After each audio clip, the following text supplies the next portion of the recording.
but it just is, especially when you arrive at the virtual Alexandria, that state of mind where East meets West.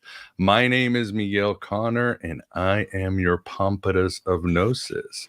All shall be well, and all shall be well, and all manner of things shall be well.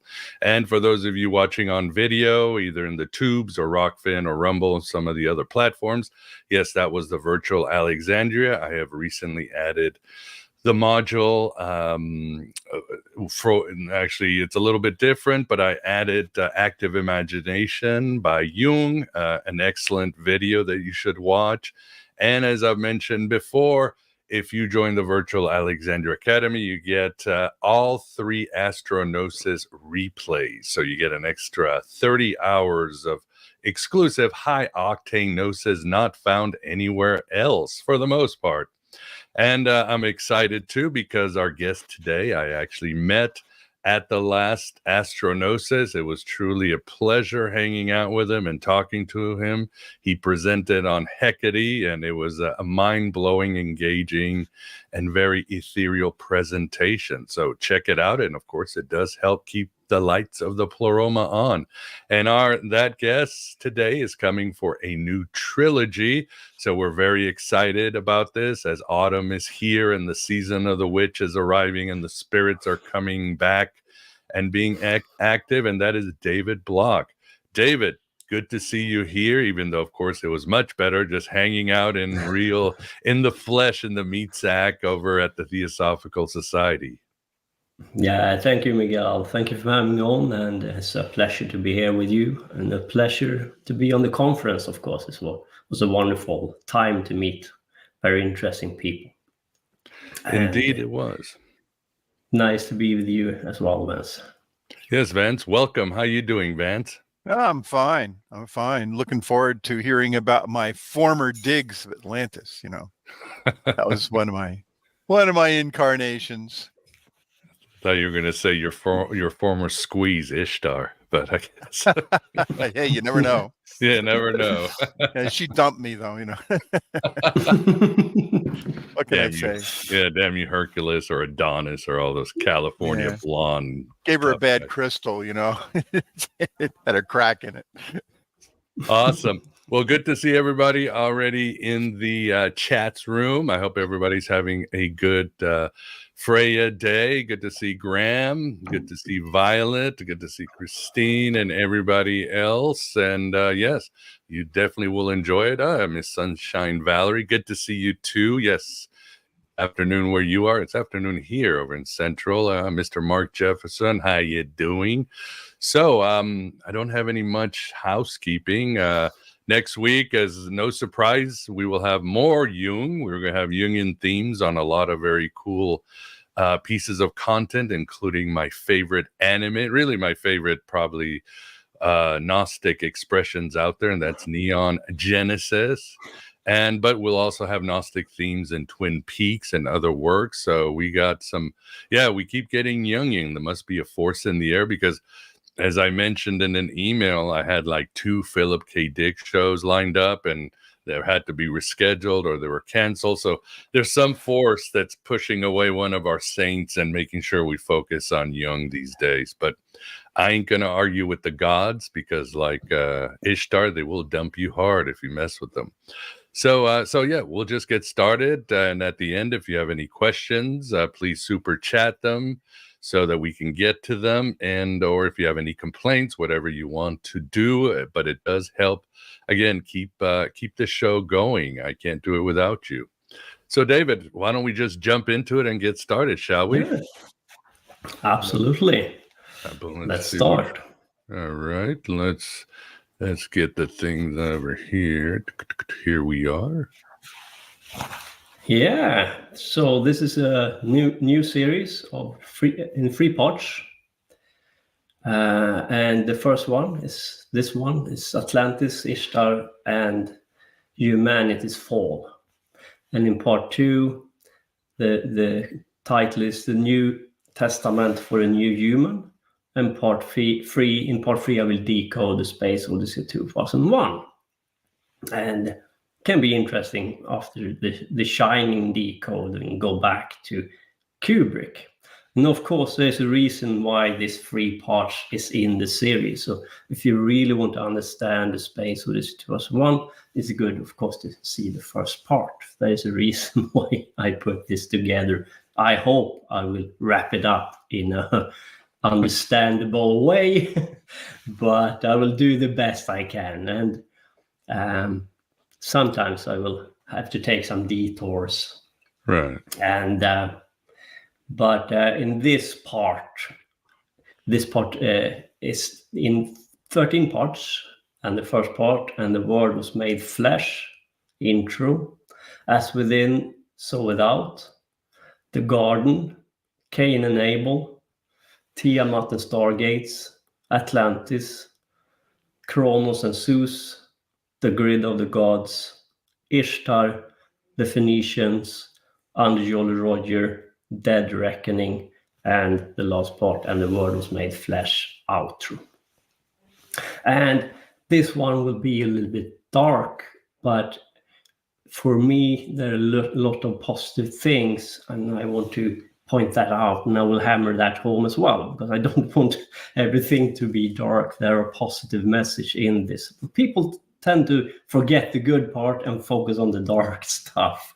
For me, there is a good outcome of all of this. And I think Stanley Kubrick showed a positive ending of Space Odyssey 2001. And that is where I will wrap this up. So keep that in mind. And we will start with part 2, as within, so without. So one thing that is very important to understand, because I have done other series, or the Watchers and the Boatman and so on, is that I've talked a lot about the manifestation in matter with the tarot cards and so on. For example, the tower, I always talked about it as a physical phenomena, as a tower in matter. But the most important part is within us. And this concept is very hard for us humans to understand, that we are really the creator of it all.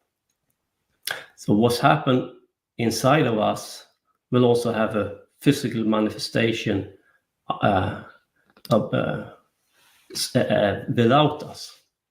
And we have this very famous saying, as above, so below, as within, so without.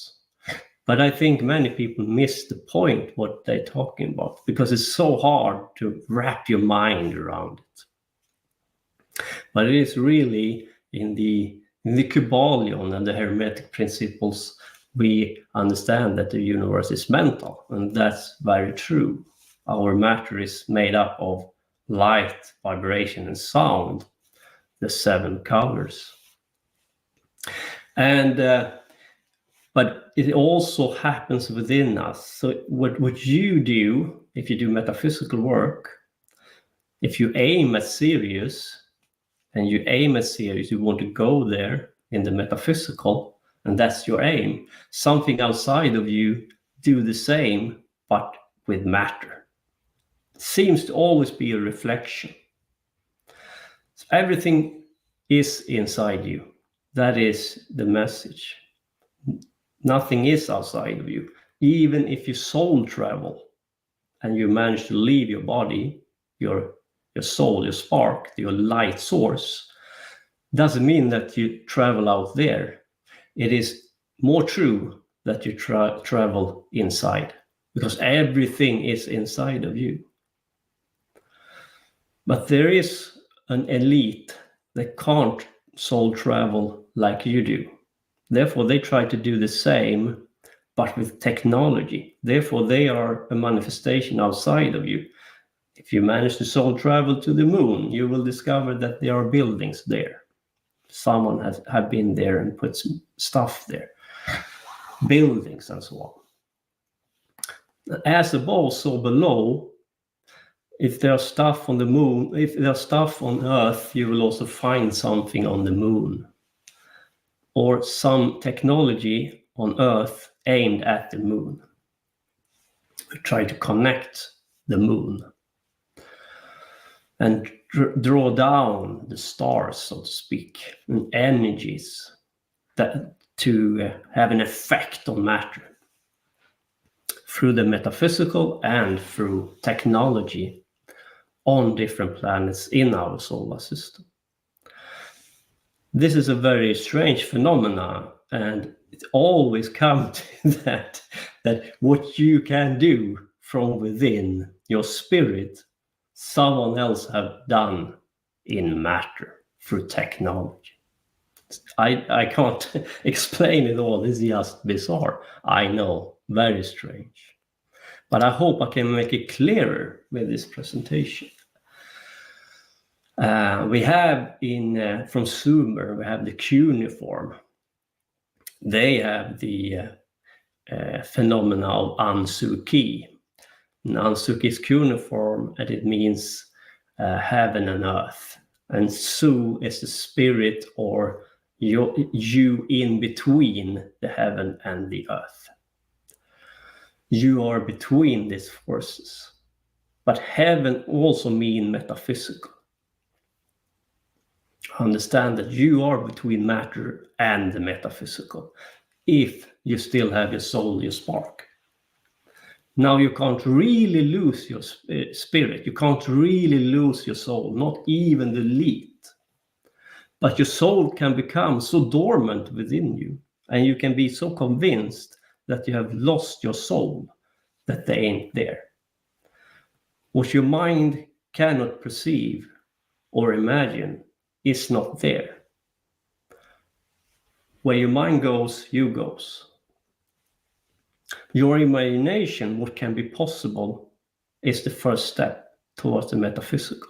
If you're convinced that you're an animal, material animal, without soul, that is what you get, because your mind takes you there. Now you have convinced yourself that you don't have a soul. And without a soul, you cannot take the step into the metaphysical. Now you're trapped. Not because you have lost the soul, but because you have convinced yourself that you don't have a soul.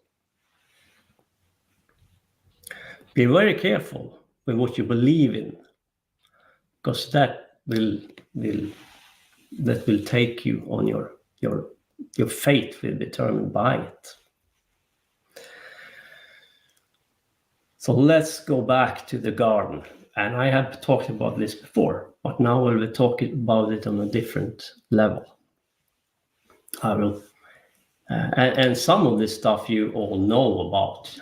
Everybody knows 2 trees in the Garden of Eden: the tree of good and evil, the tree of knowledge, and so on. Right. Everybody knows that, but I have to bring it up still. And of course, the tree of knowledge is the qliphothic tree, the dark tree, and the tree of life is the tree of light. And we are taught to believe that this Garden of Eden is a place of wonder, is a paradise, and that's a good place to be in. But it can really be a trap. We humans we need something to fight against or struggle against. That is when we evolve.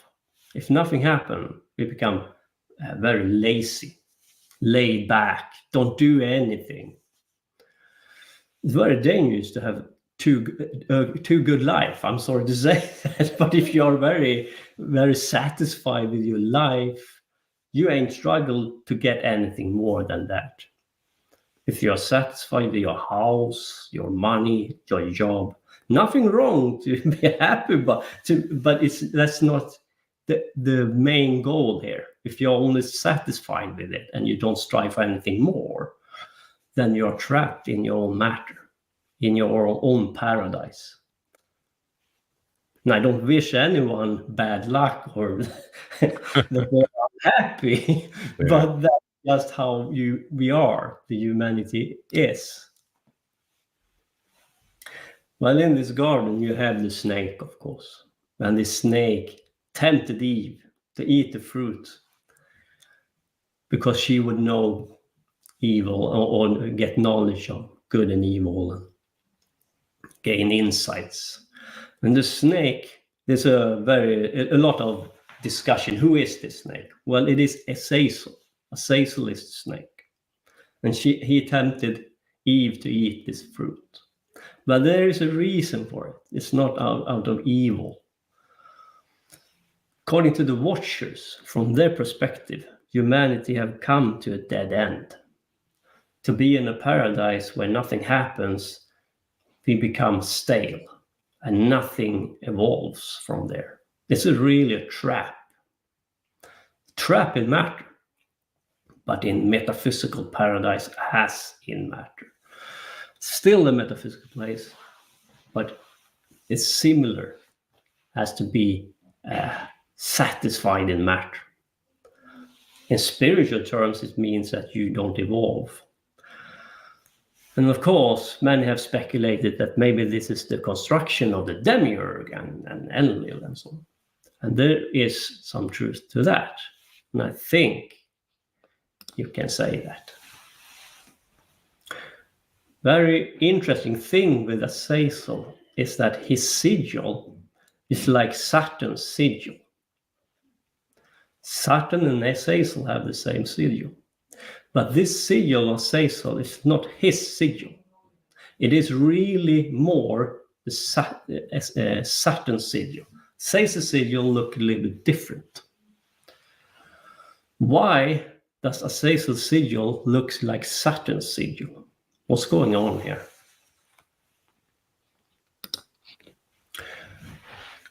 Well, there are a couple of things we have to understand with this Eve temptation. Azazel could be seen as a mask of Lucifer or as a persona of Lucifer.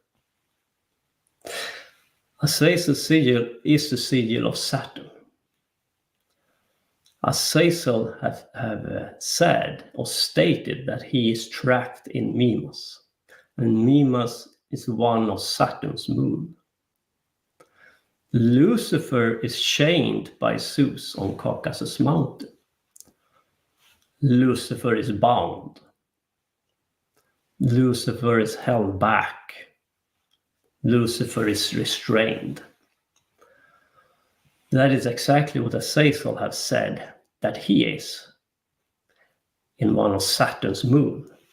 And therefore, I think a misunderstanding have come about that attribute Saturn's sigil to Azazel, when in fact that sigil is Saturn's sigil. And here we can see a couple of things comes together. The theme that Prometheus was chained, Azazel's statement that he is trapped in Mimas, and the fact that Azazel can be seen as a mask of Lucifer or persona of Lucifer. I will come back to this. This is very important for our situation. When Eve ate of this fruit, the fall of man happened. But this fall shouldn't be seen as something negative, but a necessity. It is not good or evil. It is how we human work. And you can take it to a very dark explanation and say that the demiurge trapped human there. You can have a little bit kinder analyze and say that humanity have come to a certain spiritual level, but didn't understand how to proceed. And to be in the light and feel good makes you think that you are one with the Creator, when in fact you are not even close. And if you believe that, that's your way of thinking, that becomes the truth. It's exactly the same with the New Agers. They say, I'm one with the Creator, I'm one with the light, when you know where they are far from it, but you can't tell them that. That's what they believe. That's their mindset. They are trapped. Then a collective fall has to occur, and Azazel makes sure that the fall happened. So we can go back into darkness and start to go back with the knowledge of the light, with the knowledge and a new method how to go forward in evolution to avoid the stalemate. Now, more things happen in this Garden of Eden and this this fall, of course, and we have to talk about Cain and Abel. And this story, once again, is very misunderstood, because we only hear the Christian version of it. And of course, in the Christian version, Cain is the evil one. Of course he is. And Abel is the good one. Where the original myth come from Sumer. But in the Old Testament, it takes the form of this Cain and Abel myth. And we learn that Abel and Cain were farmers. Now you have to understand that farmers is under Enlil rule, because Enlil line is the farmer gods, like Enlil and Ninurta. They are farmer gods. The Enki line are shepherds. The Enki line is shepherds, shepherd gods. So you have shepherd versus farmers. Now we know that this Garden of Eden has something to do with Enlil and farming, because Abel and Cain were farmers. And Abel and Cain was supposed to sacrifice something to Enlil, the farmer god. And Abel sacrificed an animal, and Cain sacrificed wheat. And Enlil was pissed off by Cain, and he wanted to expel him.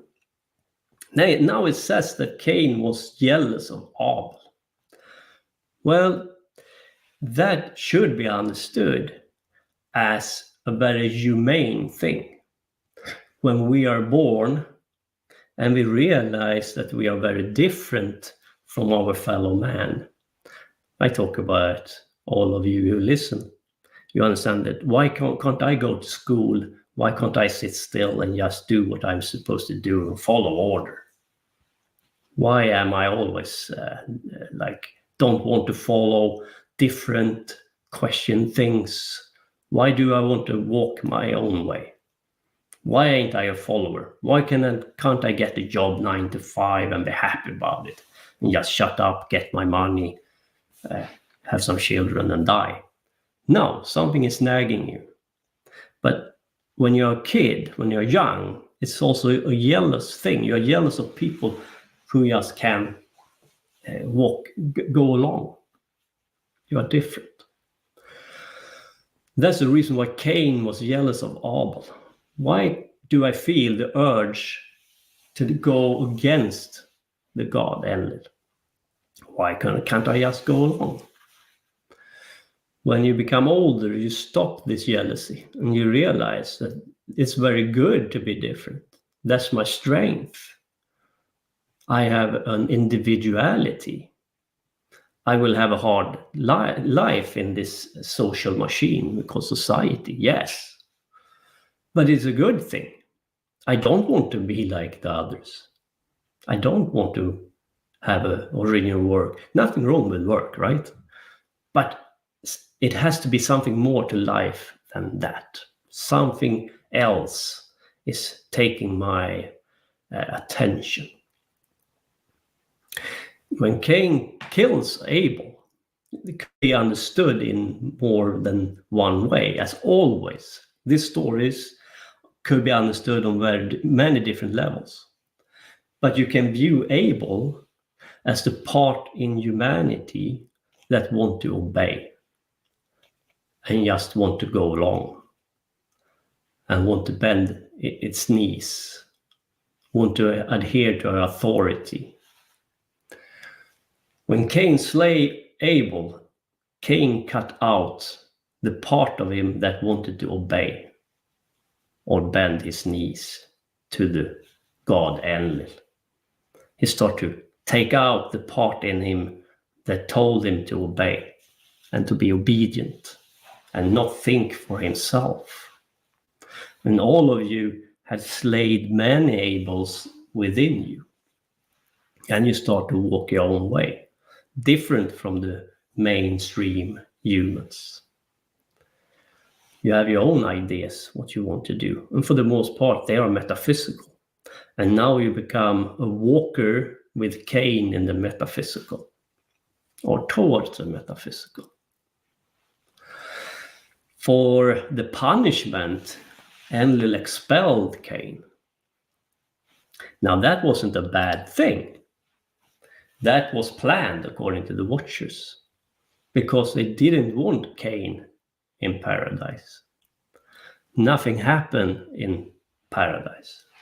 Humanity had come to stand still, and someone had to leave. This is similar to the fall, right? Something need to happen, otherwise humanity would come to a standstill. And Cain was expelled from the paradise, and that was the plan from the beginning. The mark of Cain is put on his forehead. Cain's symbol is a skull and crossbow. Now, a lot of skulls and bones with Cain. And of course, that has a lot of symbology. When you draw the death card, for example, you die and you are reborn into a new version of yourself, a better, a more true version of yourself. You have realized something new within you, probably something to do with spirit. You walk further into the metaphysical realm with your spirit. You have become a Cain, a walker in the metaphysical. He walks the land, he travels the sea. He travels in the metaphysical. He is a boatman. He is a necromancer. He is not a farmer. Now, of course, this Cain method and left-hand path can be taken too far. And there's always, you have to draw your own line and stand by it. And of course, I'm going to talk about that today. What has happened and why.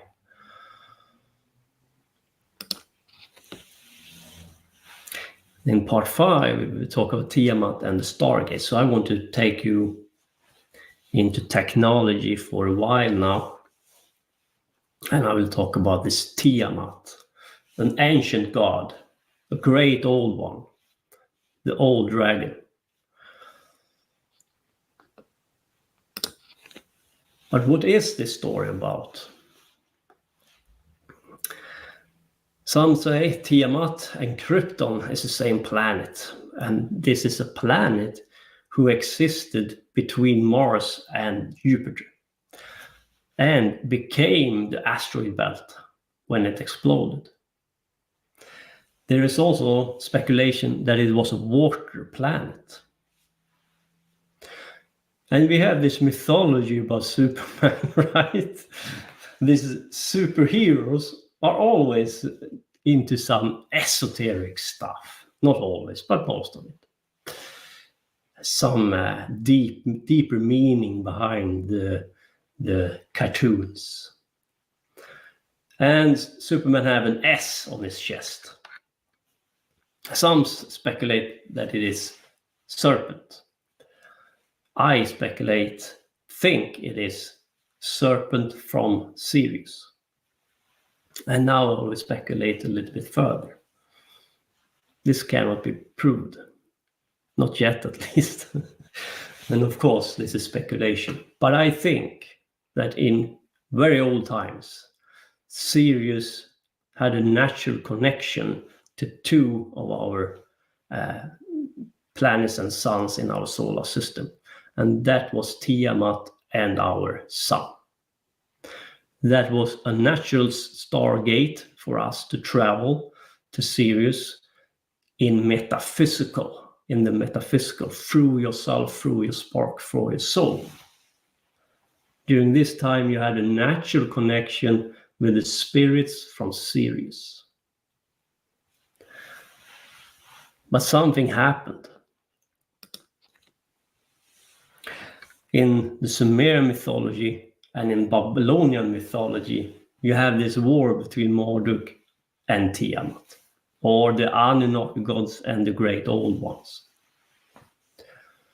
And it says that Marduk came in contact with Tiamat through his orbit, and that this orbit came from outside our solar planet from the beginning. Marduk's planet came into our solar system and was headed for a collision with Tiamat. And we call this Marduk's planet, so-called Nibiru. And Nibiru destroys Tiamat through a collision with the planet. Marduk's satellite, or wind, came in contact with the planet. The astral belt is created after the collision, after the destruction. And Tiamat was defeated. It also says that Marduk gets his strength from his father Enki, who is also his Poseidon and Neptune. And he came with the wind, with an asteroid attached to him, or satellite. And Tiamat was destroyed. And in that collision, he defeated the old ones and took his place in our solar system. And he took Jupiter as his planet in the end. So we have this asteroid belt, and the asteroid belt is between, of course, between Jupiter and Mars. And it's a ring.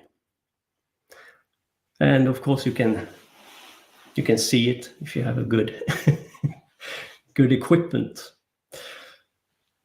I think you can call this ring the crown of Lucifer if you want to.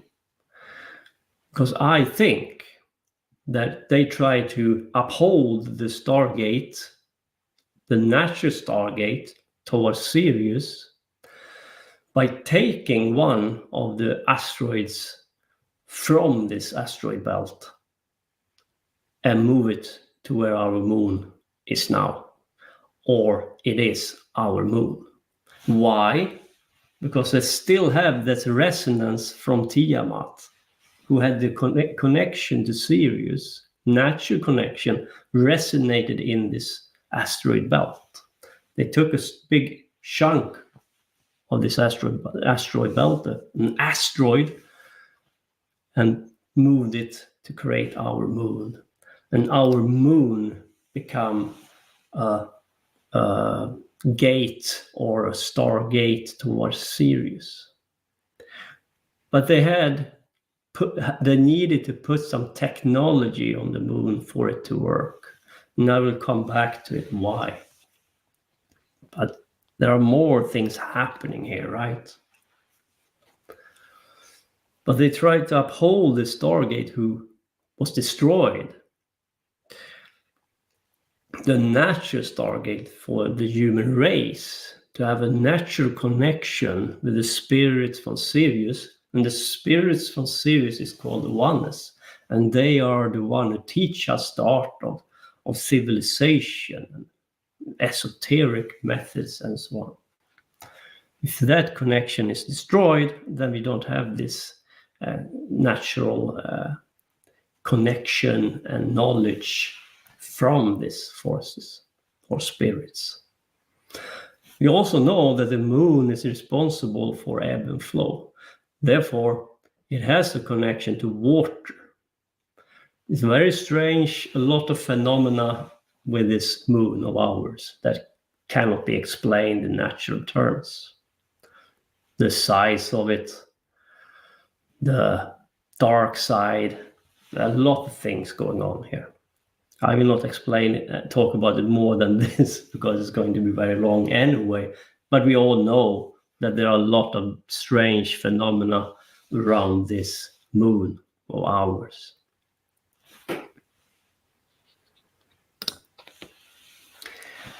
So let us go to Atlantis in part 6. Atlantis is such a enigma, and we don't really know exactly what happened. But as a left-hand path practitioner, I start to understand a couple of things, but we will never understand it fully, probably. What has been said about it is that it ended about 10,000 BC. The flood was a memory loss and loss of soul. Now you can't really lose your soul, but the soul was so dormant in humanity that it was almost gone. A war was raging, and this war was between the Titans and the Anunnaki gods or the Olympians. And it was a war, and it becomes more and more clear for me because I got more and more information from it. Therefore, for me, it's clear that a huge war was raging during this time between these forces. No, of course, it was played out by humans in matter. The war was fought between humans and different faction of believers in different gods. And we know that the Titans, the Watchers, was one of those factions. For example, Belial is a Watcher, but Belial's name is also Kingu. And Kingu was a Titan, a champion of Tiamat. Therefore, we know that Belial also is a Titan and a Watcher. And Belial has stated that he was the one who let Fenrir loose. And we know that Fenrir was a dark wolf. Not very nice energy, spirit. So why did Belial do it? For the same reason, for the Garden of Eden, humanity were very close to end up under a prison for your soul and mind, where we couldn't escape it, or we ended up there for thousands upon thousands of years. So fall and destruction had to happen. But it was Enlil who brought the flood upon us in the end. And we have discussed this many times before. Water is, of course, Mem, the Hebrew letter Mem. So it's not like he tried to drown humanity, the totality of humanity. It was a big flood, but not a planetary flood. But he's talking about destruction of humanity. And humanity is not humanity if the soul is gone or very dormant. A human is a person with a body and a soul. Enlil wanted to destroy humanity because humanity made too much noise. Meaning too much technology, too much soul travel, too much fun.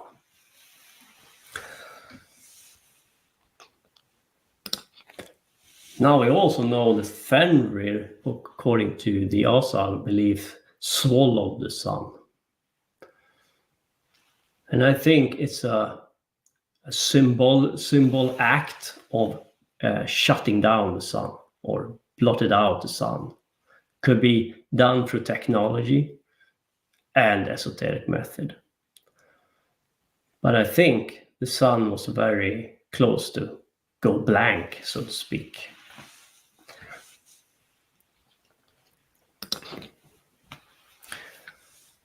So in the end of Atlantis period, we have this darkness and memory loss. The grid is destroyed, the grid I talked about before. Tunnels and the underworld. The elite.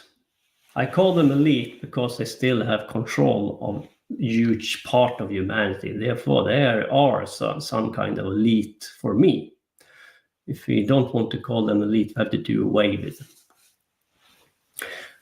They fled into tunnels and into the underworld to survive this apocalypse. And they took technology with them because everything wasn't broken, everything wasn't lost. A lot of stuff they could save.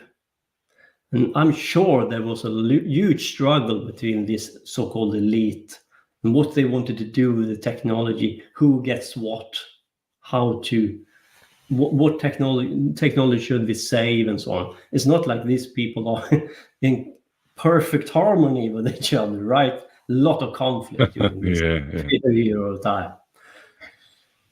For example, when we talk about the period from 10,000 BC to 5,000 BC, and I ask people what happened during this time, no one has a clue. It's like a dark blank of nothingness.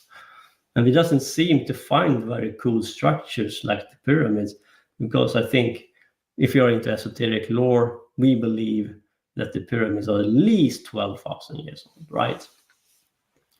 But no similar structure can be found between 12,000 BC and 5,000 BC. I'm sure that we can dig up some, and there are stuff under the surface for sure. But it's very strange, isn't it? Assume that as they find some structure, it is dated to 10,000 BC or earlier. Why not 7,000 BC? What happened there? What happened? Now we can speculate, but it's all impossible to have an answer. But I think the elite were busy to building back the grid they had lost through technology that was damaged, and the infrastructure was damaged. They couldn't reproduce the technology, but they could try to fix the technology they saved. But there's a huge difference to have factories and stuff that can build stuff and be stuck with technology that you need to take care of, maintain. And I think it was a struggle between these forces, this elite, what they want to do and how they want to kickstart society, if they want to do it, or how. Should we share this technology with the surviving humanity, or should we use it against them to make them do our bidding this time around? A very interesting mythology is, of course, Mahabharata, the Indian epic myth. And I saw in a lecture, we talked about this Mahabharata, and it was a person, I'm sorry I forgot his name, I will find it again, and I will bring it up again. But he talked about this Mahabharata, and they describing the stars in a certain way in the Mahabharata. So he tried to trace it back to what time are they talking about in Mahabharata. I tried to turn back the skies where they were. And he came to the conclusion that he thought it was between 5,000 BC and 10,000 BC. Could it be, this is just a question, I have no answer to this, could it be that the Mahabharata happened between 10,000 BC and 5,000 BC, a huge battle where they tried to use the technology they have saved, different factions, different people with different goals, and this epic battle take place, and that they have taken that away from us because they don't want us to understand what happened. History, they want to control history, whatever it takes. Atlantis is a myth. Mahabharata is a myth because they need you to believe that you're an animal that evolved without soul.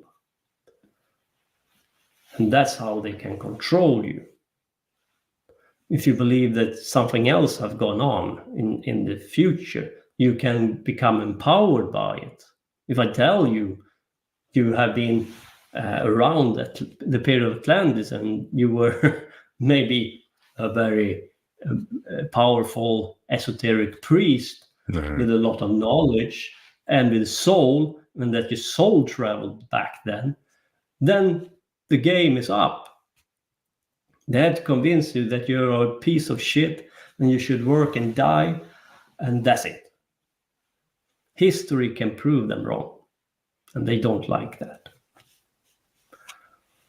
They will stick to it, whatever it takes. So let's talk about this Greek mythology now, and Khronos and Zeus. What's going on here? And I know I've talked about this before, but now I want to shift perspective to as within. That doesn't mean that what I talked about before is false. It's only mean that now we're talking about as within and not as without. We are focusing less on the physical, flashy stuff now. So, here's the myth. Khronos swallows his children. Zeus fools him. He gives him a stone. Zeus is the human esoteric elite. Enlil inerta Khronos swallows his soul. The intellect and technology of the elite remains.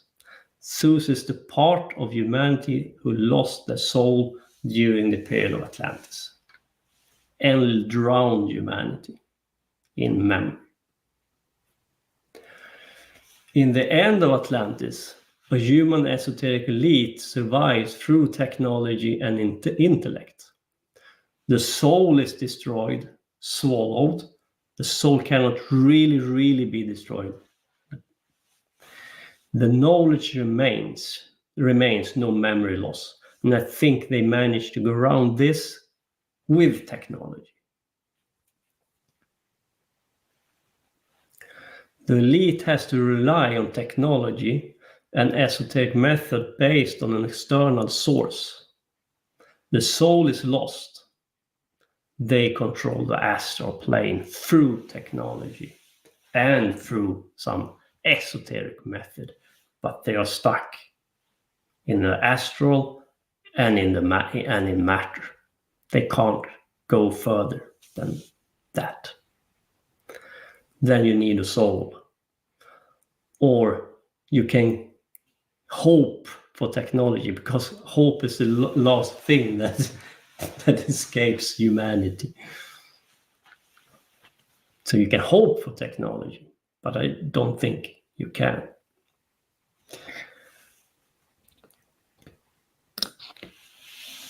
Prometheus or Prometheus. Prometheus is a spark in darkness. Prometheus Lucifer is part of humanity. The part of humanity with the soul intact. The soul is dormant but not lost. The memory is lost but not the soul. Prometheus is a spark that can ignite. The elite worship Prometheus bound. The human soul restrained, under control. The human soul under examine with technology. For example, as Zeus bound in Mimas. And this is what the elite are acting out today with the technology. They use it against us. They use it to examine us. They have lost something. I don't think this is anything new. I think this started after the period of Atlantis. And as Caesar stated, the Nephilim rise up to fight against men without soul. The soulless men without creativity and imagination.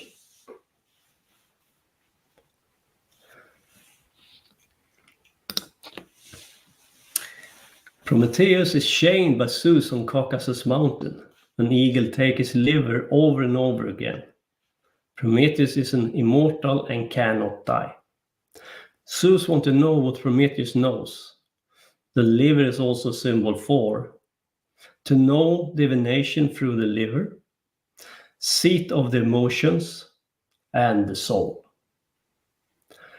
The elite want to know about the future. They want to understand what the soul is, and they want what emotions is. They are stuck in matter, and we have the key for them.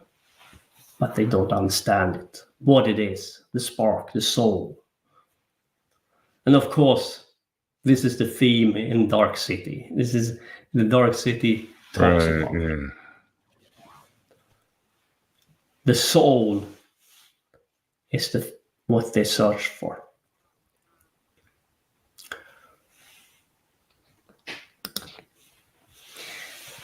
So in part 8, the grid of flesh.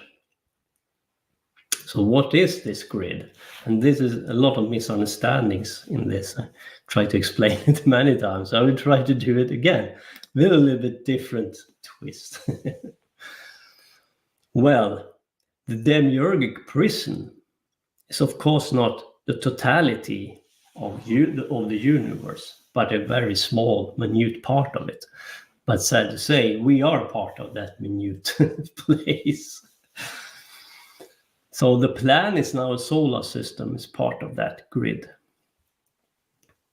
Saturn, remember, Saturn swallowed the soul of the elite, trapped them in matter. They are stuck in matter. And Saturn is the last planet in our solar system that you have to overcome to open up gateways towards the zodiac and the fixed stars, and to exit this matrix.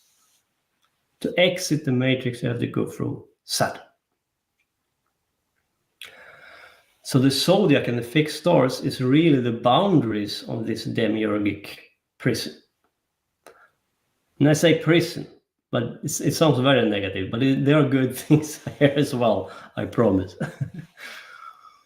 The creator, the light, the source of everything is outside of the matrix grid. Mm.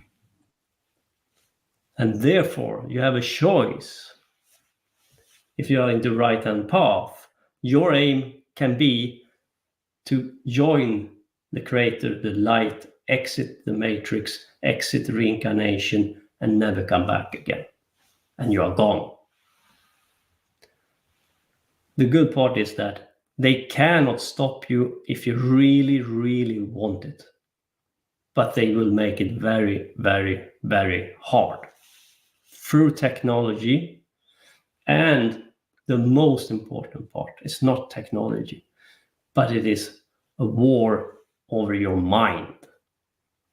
Because what you can't imagine cannot be come to fruition. You have to imagine it. And if the demiurge fooled humanity to wait for Jesus, or that you are an animal in matter, you will never start this journey. It's gone, doesn't exist for you. You can't imagine that it can be something else. If you don't understand reincarnation, you think you have only one life and that you should indulge yourself as much as possible before the end. That it won't take you very far. You have to think in terms of reincarnations. This walk with Cain can take a while. Think of reincarnations. The elite thinks in terms of reincarnations because their goal cannot be achieved through one reincarnation, but many reincarnations. You have to think like them, but with a different goal, of course. A different outcome. But it cannot be achieved through one reincarnation, or cannot, maybe, I don't know. If you work very hard, who knows? So we have this fixed star Algol. Algol, this fixed star have connection to, for the most part, 2 planets, or 1 sun, 1 planet, or 2 suns. But depending on how you view it. Oh, my presentation disappeared. Algol has an influence of Saturn and Jupiter. So Algol is the power behind the throne. And I think Enlil should, if Enlil has a planet or a fixed star or a star, it should be Algol, because he is the ruler behind the throne. But Saturn, Ninurta, rules in his stead, because the ancient Anunnaki gods was removed from our solar planet, solar system. But Enlil's influence could be used through Algol. And this Algol influence is in turn Saturn and Jupiter. So what is this? It is probably some kind of a energy grid where the planets and the fixed stars have a connection with each other through energy, light and sound. And some planets have stronger connection than others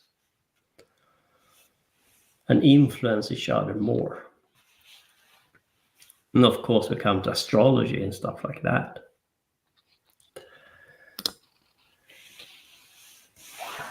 We find Algol in the Solabusca deck, the tarot deck, the oldest complete tarot deck. It's from 1470 or something like that. It was ordered by a very rich family, the Este.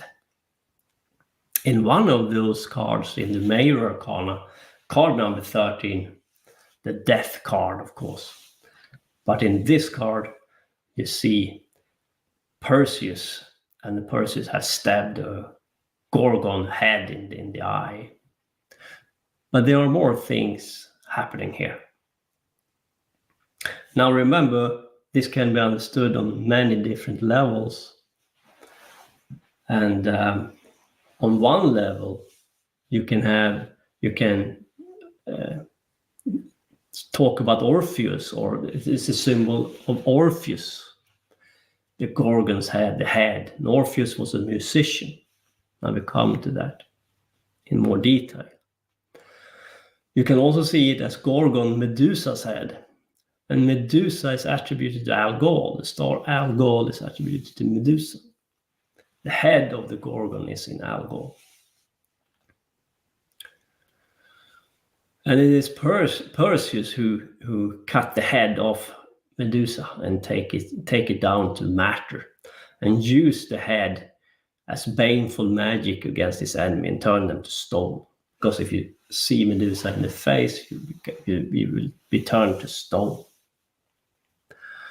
Perseus is the son of Zeus, and now we come back to Zeus. And Zeus gave him his armor that Perseus used to defeat this Medusa and cut the head of Medusa.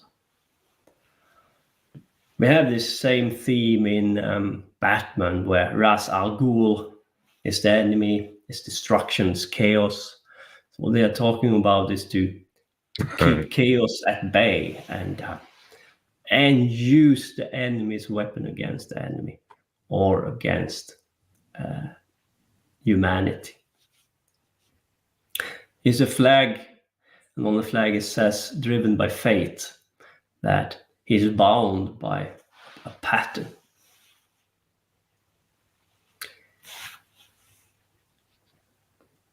You can also see the color scheme is purple and red, and the Algol star is very close to his head in the sky. The star is Algol, and Algol is used in baneful magic to enhance attack magic against others, or enhance the effect of magic it can have on others. To use Medusa's head. And also, of course, it's about drugs and so on. And Amon Hillman is talking about that stuff. Now we'll come to that, but in a different way. Orpheus, the music Orpheus was so powerful that all the world and underworld could be swayed by it. It is thought that his lyre was given to him by Apollo, who ruled over music. He was able to play his music so powerfully that he was able to prevent the Argonauts from hearing the evil siren's song. And this evil siren song is very important to remember here. And music is very often a big thing, a big symbology behind music. And music is, of course, frequencies. And I remember I was in a school where my teacher taught me that before, in the big churches, they have this organ. They could play a tune so loud and vibrate it so loud that the soul was shaking loose from the audience, and they had an out-of-body experience. And I think music was used to do similar thing as that, as a method. Because it's very important that you understand that you're more than only your body. And that's a good way to do it. As long as you believe you're only your body, you are stuck. Now let's talk about Sirius. The frequency of Sirius is probably 33. And if you come in tune with the 33 frequency, you start to get in tune with the spirits from Sirius. And you have become a boatman, an astral boatman, a traveler. But it takes quite much to come that far. A lot of method and work has to be done, but it can be done. And as I said before, Tiamat was connected to Zeus. That is what I think, what I believe, and the sun. But because of the destruction of Tiamat, and they created the moon out of one of Tiamat's asteroids from the belt, the gate, the Stargate, became from our sun, Saturn, and the moon. Saturn and the moon with technology. Therefore, I'm pretty sure that they have some interesting technology on the moon. I'm also pretty sure that they have technology on Saturn's moons. For example, Mimas or Iaptus. The sun is probably a Stargate and could be seen as a black hole. All this technology has to be aimed at Sirius to open up the Stargates through the moon, through Saturn, and then the sun.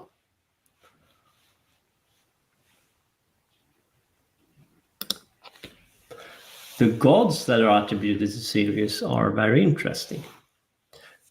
They have one god called Dagon, and Dagon is an amphibious creature or amphibious god living in water. And this is very important because I talked about Tiamat as a water planet, and it seems that the gods attributed to Sirius is also connected to water in some kind. Another god attributed to Sirius is Enki. And Enki's name in Greek mythology was Poseidon, and Poseidon is the god of water. And in Egypt, Ptah. So yet again, you have water attributed to the gods towards aimed at Sirius or attributed to Sirius. And Tiamat was considered to be a water planet yet again. Ptah was Enki's name in Egypt, and Ptah created the pyramids, and I talked about this before, but a huge component in the pyramid was water, to charge water. And I believe they charge water with plasma. And plasma, I think the gods are plasma. To draw down the gods from the heavens into matter. And Ptah made it possible through technology and esoteric method to draw down the gods, communicate with spirits through technology and esoteric method.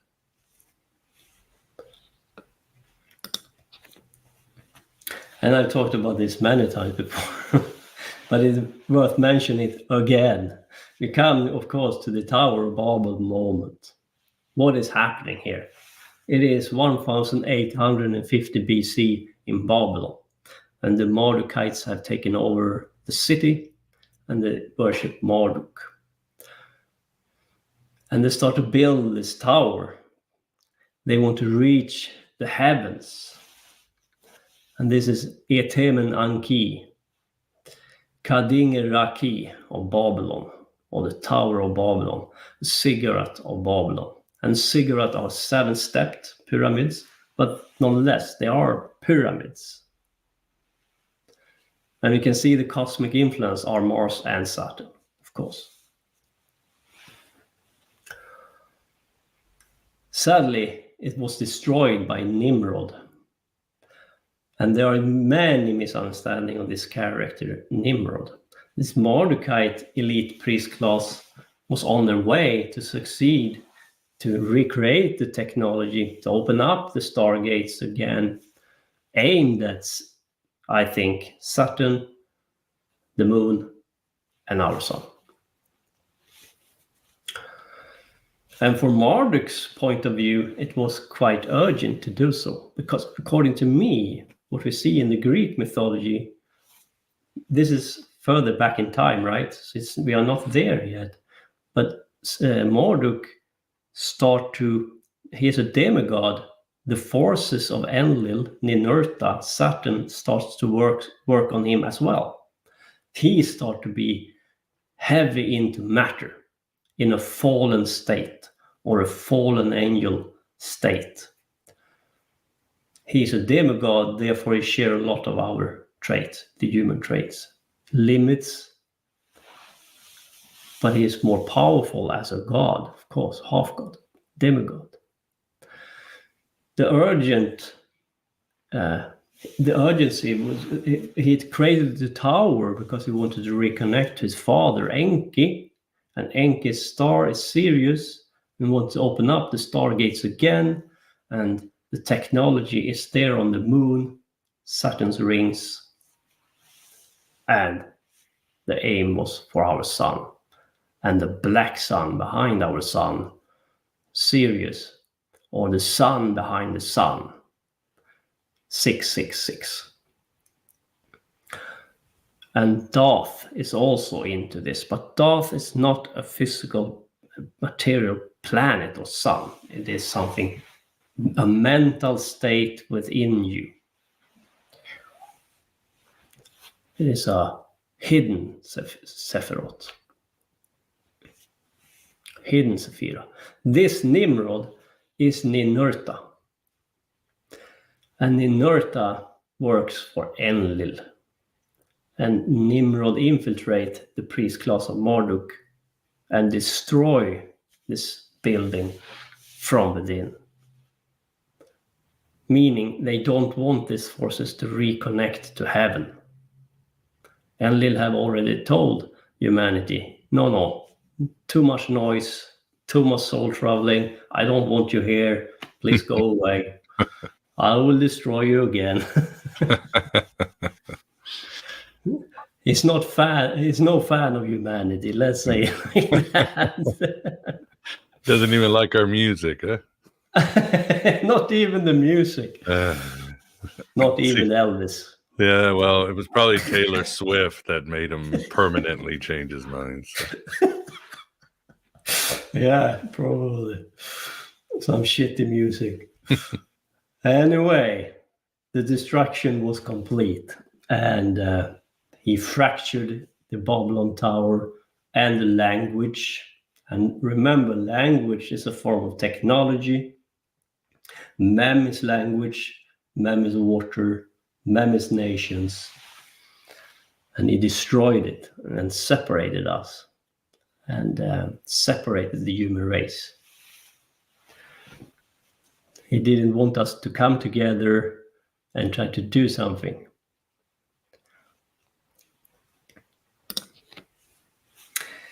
The elite ends up under Saturn rule. Nimrod, Nergal destroyed the Stargate, the Tower of Babylon. pushing the elite further down into matter. Many of them becomes worshippers of Saturn, Enlil. Shift side to Jehovah's Son, Ninurta, the demiurge. A blend between Ninurta and Marduk worshippers take form. Saturn, the one who rules matter. Remember, Saturn is considered the star or planet that makes matter into solid, or make the light dense. The loss of souls, Atlantis time, and now technology makes them shift focus. The loss of the souls and Atlantis time during the Atlantis time, and now technology makes them shift focus, and now they want to take humanity with them into matter. So this is really a fall further down into matter, and also the feeling of loss and giving up for now. And we all know how it is. How to try to achieve something, a big goal, just to see it in ruin. So let's focus on the boatman now. What is a boatman? And I've talked about this in previous series, but I want to remind you. A boatman is a person who travels towards Sirius with his own body, temple. Your temple is your alchemical temple. Turn it from lead into gold, and you will change your frequencies and become in tune with Sirius and with the spirits from Sirius once. In other words, you can start to communicate with these spirits from Sirius, because your body starts to become in tune with the right frequencies with these spirits. A lot of method need to be done, but it can be done, and they are waiting for you. It's not like they don't want you, but these forces, the elite, have made it very hard for us, but it can be done. The technology and everything they have manipulate us with is a burden for us, of course, but you can overcome it. Nothing is impossible here.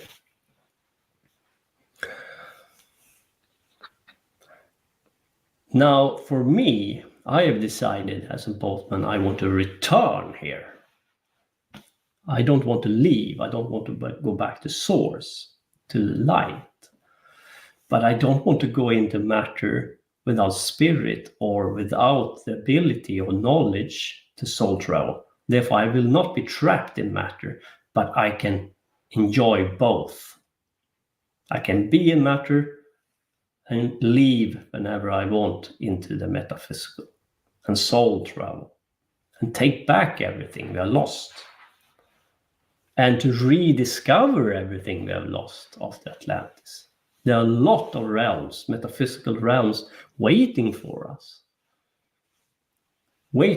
to return and to explore. Is I think it's a very rewarding thing.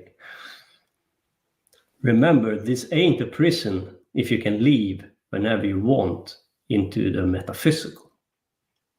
That is true.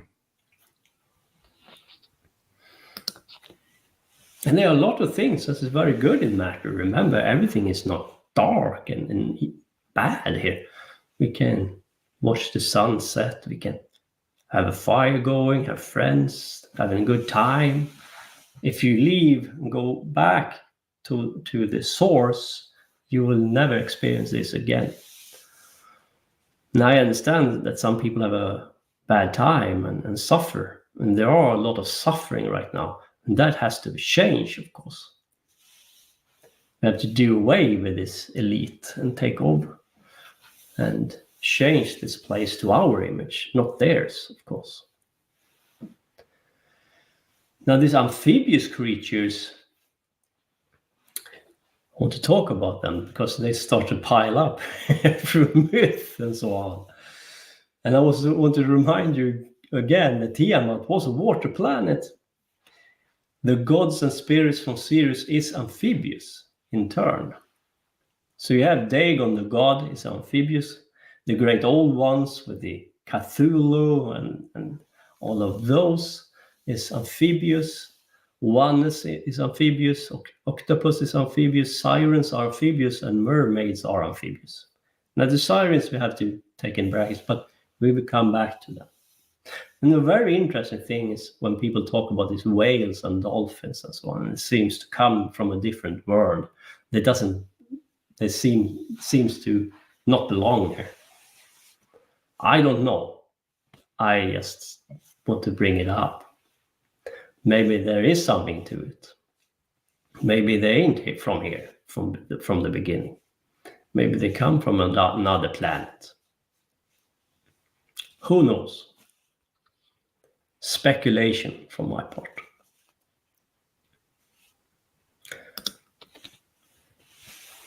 So let's shift focus to Ishtar in part 9.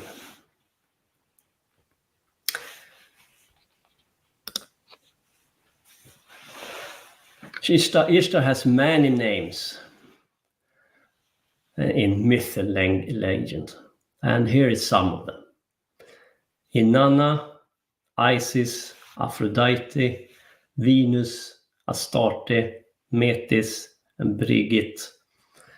And when others, the Christian take hold, she get a bad rap and was called Astoreth or Astaroth.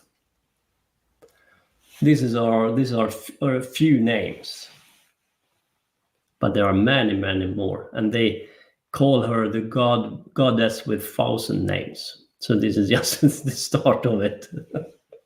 But we can leave it at that because it will take a very long time.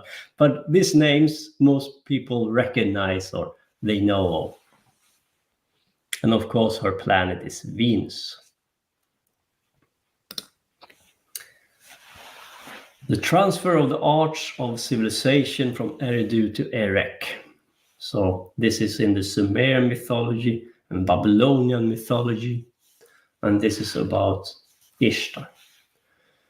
Seeking greater abundance and power for her city, Inanna traveled to Eridu, the residence of Enki, in pursuit of secret knowledge. Her charm, coupled with the looseness that comes with heavy drinking, won over Enki, who gave up some 100 decrees and treasure in his compromised state. Well, we all know about that, guys, so we can leave it at that. These are then loaded onto her boat of heaven and transported back to Erech, and Erech is her city-state, of course, meaning she takes hold of some ancient technology from Atlantis and take them to her city from Eridu, from Enki. Or knowledge, esoteric method. Knowledge about esoteric method. And take it to her city. So you can see there is a struggle even among the gods over this technology. And knowledge. Esoteric knowledge. And Ishtar have a lover, Tammuz or Damuzi.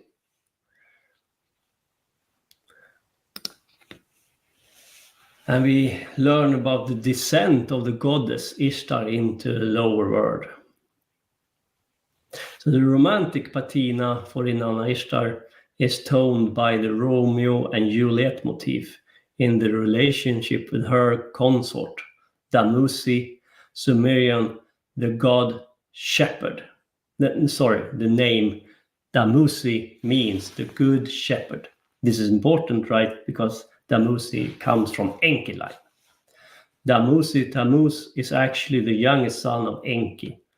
Her intended spouse was, however, Marduk. But Marduk and Ishtar didn't like each other. And according to me, Marduk is Zeus. Same god, different name. You can say that Zeus is also Enlil, because Zeus in that state in the Greek mythology had ended up under the forces of Enlil, and the forces started to work on him or manipulate him or change him, because he had ended up under Enlil, Jupiter, and Saturn forces, and he failed to build a tower to open up the skies. And he is a demigod. I want to point that out again. The reason why he became the gods of the gods in Olympian time was because he defeated Tiamat and he got that title. Not because he was the oldest god or the wisest god, but because he defeated Tiamat. So let's enter the underworld with Ishtar. Descent of the goddess Ishtar into the lower world. To the land of no return, the land of darkness, Ishtar, the daughter of sin, to the house of shadows, the dwelling of Irkalla, to the house without exit, for him who enters therein, to the road whence there is no turning, to the house without light, for him who enters therein. The place where dust is their nourishment, clay their food, they have no light, in darkness they dwell. Doesn't sound like a very nice place. Not at all, not at all. Gatekeepers, open the gate that I may enter. This is Ishtar saying. If thou opens not the gate to let me enter, I will break the door, I will wrench the lock, I will smash the door posts, I will force the doors, I will bring up the dead to eat the living. With the festival garment deck him, that he may play on the flute of lapis lazuli. Sorry, this is another part of this poem because I cannot take it all in. But that is the first part of it, where she enters the underworld and she is very angry. And one of the reasons behind it is because Tamusi have ended up in the underworld. So she's there to save him. But there are much more going on here. And that is what I want to focus more on. We skip some and we continue with the poem. With the festival garment deck him that he may play on the flute of lapis lazuli. The Votarius may share his liver. And this is important because here you see share his liver is his spirit. And we know that Zeus chained Prometheus to take his liver, and the eagle took his liver every day. Meaning, among other things, spirit.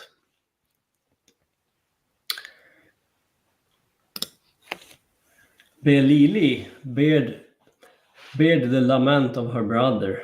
She dropped her treasure. She scattered the precious stone before her. O my only brother, do not let me perish.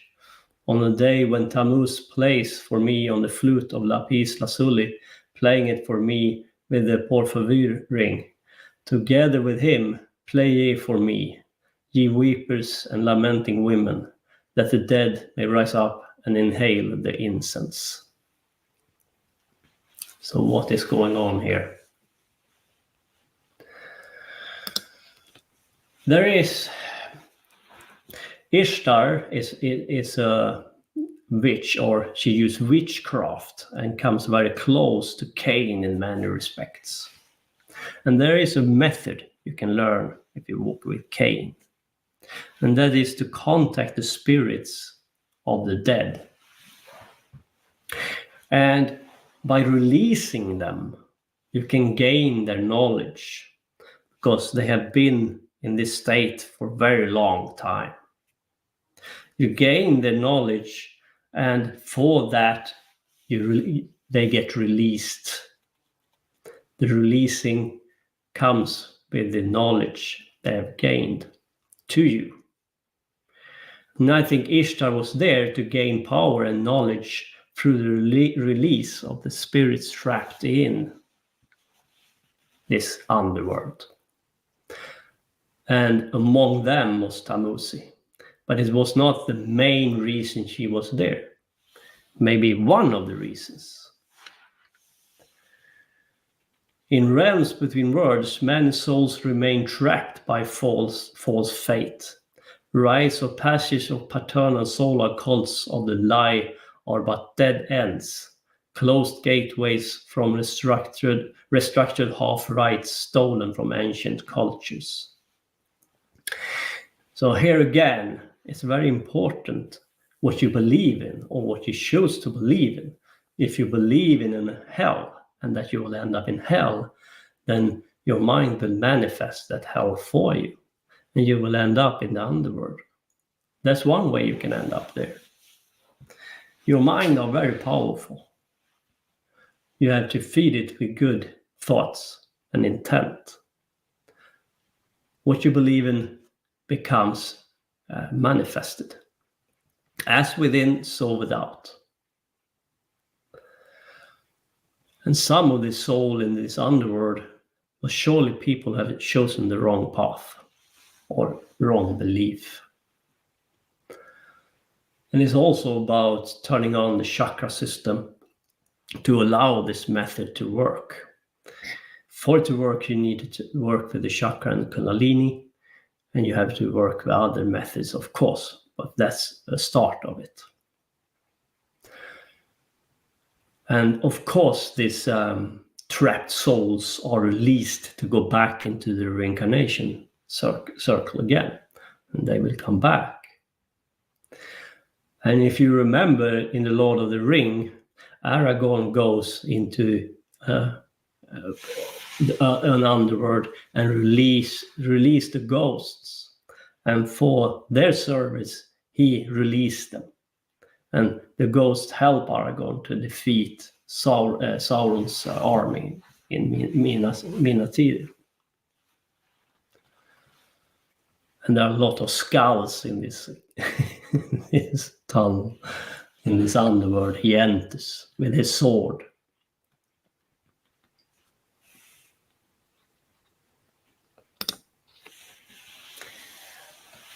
Another very interesting episode with Ishtar is the Pyramid Wars.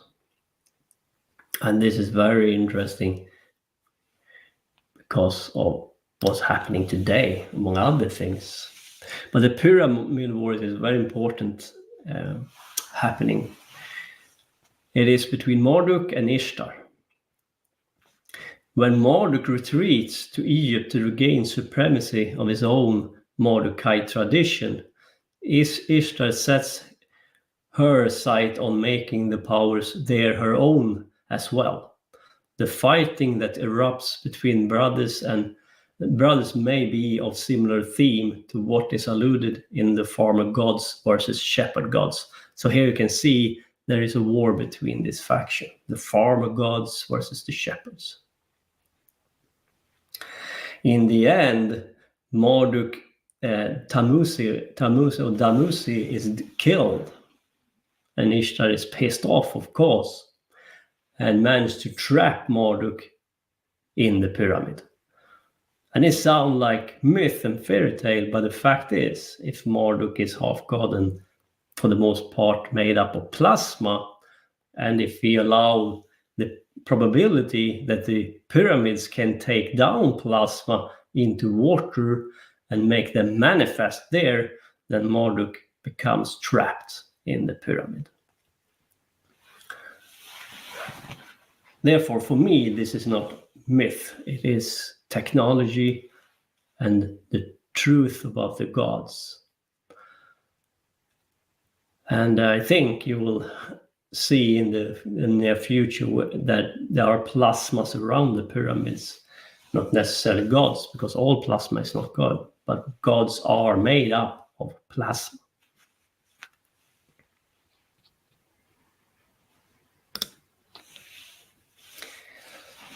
So let's go to the Phoenician and part 10. I hope you're with me still. Yes. We are indeed. We are indeed. Great. So let's go to the Phoenician, because now we are talking about seafaring people and boatmen. The Phoenicians are famous, of course, for the purple dye. They're famous seafarers, and they have been around a long time, long time, like 1500 BC, and the power started dwindling with the Roman Empire and the wars with the Roman Empire. But that was really like 300 BC. So we're talking about a huge chunk of time where they mastered the sea, and they were the traders. And purple was a dye, and it was a royal color because it was very expensive to produce this dye. It came from some sea snails, if I remember correctly. It was very costly. So you had to be very rich or royal to wear purple. And this purple we will see a lot in the Solabusca deck. Purple is also one color.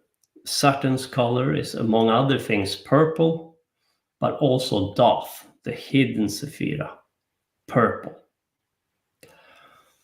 And the purple Thoth Sephira, or Cliffa, is in your throat. In the chakra system, it is the throat chakra. And it is about speech, and also speech towards yourself, not only to others, to have an honest internal dialogue with yourself, who you are and what you want to go and how to manage to go there. Not lying to yourself. The honesty. Purple is a very interesting color, and I think Phoenician had a lot of influence on this color pattern. Of course, we can talk about the Phoenician, and this is a period of 1,200 years, and a lot of things happened during that time. I'm sure they traded both drugs, kids, other goods, and many of them became, or some of them became pirates. And we come to Nebuchadnezzar II and to Babylon again. But this is much closer in history than the Tower incident. This is really 1,250. 1,250 years later. Sorry. So it's a long period of time. And the reason why I tell you that is because people have a hard time to wrap their mind how long of a long history Babylon had. We are talking about thousands of years. A lot of things happened there. And this is much later than the Tower incident, where we have Nebuchadnezzar II on the throne. And Nebuchadnezzar II wanted to have a Mordecaiite revival. And he wanted to rebuild the tower in another place than Babylon, but still the same idea behind it. We can see the color scheme here. It's purple. Saturn, Thoth, Cliffords. He's sitting at the table and his crown is off. And this is really the last card in the Major Arcana on Solabusca deck. The card is number 21. And Nebuchadnezzar, he's the famous king who take the Jewish people as prisoners from Jerusalem and bring them back to Babylon. And of course, the book of Daniel is all about this episode. The famous book of Daniel. So what's going on here? The book of Daniel Daniel is probably a worshipper of Enlil. So it's a clash between Nebuchadnezzar's god Marduk and Daniel's god Enlil. And they compete who is the most powerful god or the best god or whatever. But over time, Daniel really shifts towards the Nebuchadnezzar god Marduk. And some of the Jewish people learn the art of banking in Babylon. And Daniel was probably a eunuch, a castrated man who helped Nebuchadnezzar with children, or to transport children, or use children in method, esoteric method. In return, they get the knowledge of banking from Nebuchadnezzar II and Babylon.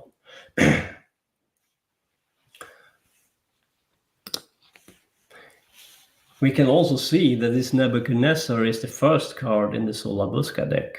He is the fool. He is the fool in a fallen state. And he's trying to play some bagpipe, a noisy instrument to play like noisy tones. In the book of Daniel, they say that Enlil is angered with Nebuchadnezzar, therefore he is expelled because he refused to worship Enlil or bow down his knees to Enlil.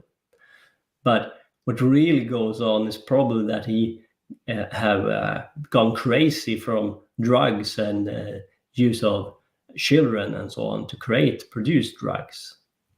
And he has ended up in a fallen state because it takes a toll on you. This method, this esoteric method with drugs, enhancing your experience with rituals and so on, can really go sour. And if you're half mad before, you will not get better by it with this method. No. And that the Jewish people is released later on by Cyrus the Great, so-called Cyrus the Great. And I think there's a reason for it. And I will talk a little bit about that in the second part, because this will be too long if I talk about Cyrus the Great as well. But this Nebuchadnezzar was a very big king, and he ruled many years in Babylon for a long period of time. He became very old. The problem was his successor. His successor was not a Mordecite. And therefore the Mordecite priest class had problems because they lost their privilege, their status. One more famous thing in the book of Daniel is, of course, the statue. And this statue, most people think it is about the evolution, and that the head of gold is Babylon and silver is Persia. Cyrus the Great start this empire, and then you go down to the Greek and then Roman Empire. And I think there is some to it. Of course, there are many things. Once again, this symbology goes on many levels. But I think, and many think with me, that the Torah was written 300 BC, between 300 and 200 BC. Then this have already happened. So it's very easy to put in stuff, the devolution, if you already know the outcome. You can write a story about 300 years earlier, and then you can, of course, be the best prophet you want because you know the outcome. But this is important, and it will be important in the second part. So remember this statue and the devolution.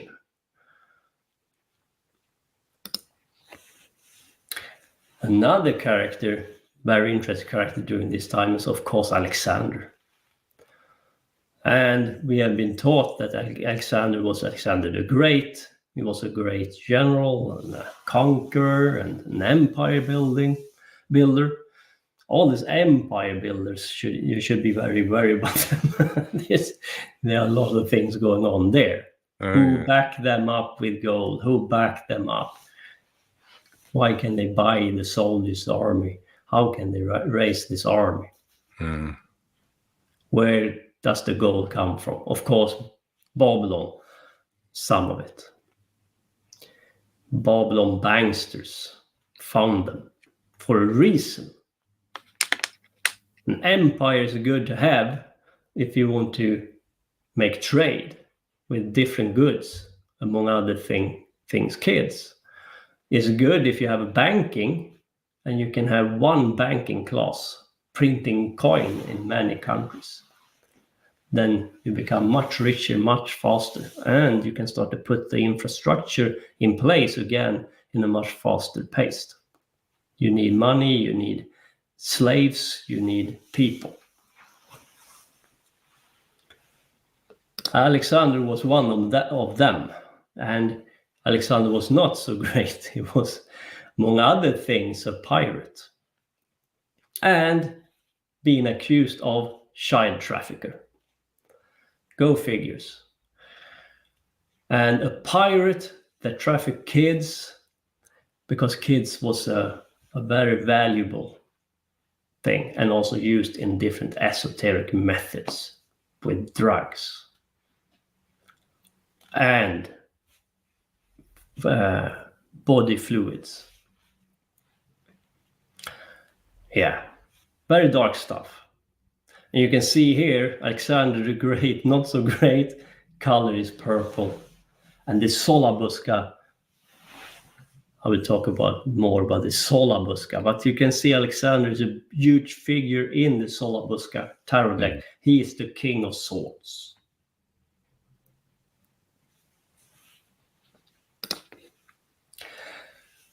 Alexander, not so great, died at 33 years of age. In where? In Babylon, of course. He was a pirate. He trafficked children.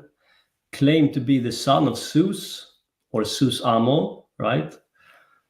Who financed him? What was the purpose behind the Library of Alexandria? Esoteric knowledge. Remember that this libraries is not a bad thing. When they do stuff, we benefit of them as well. What they tried to do with these libraries was to take in a lot of different knowledge, esoteric knowledge around the empire, to collect it and to understand it again. What happened during Atlantis time? What knowledge have we lost? What can we piece together? Let's invite people from all corners of the empire and let us piece this puzzle together. Again, that's not a bad thing. Nothing is black and white here.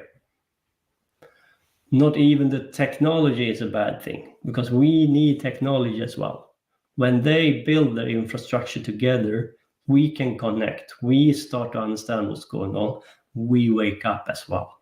Very true.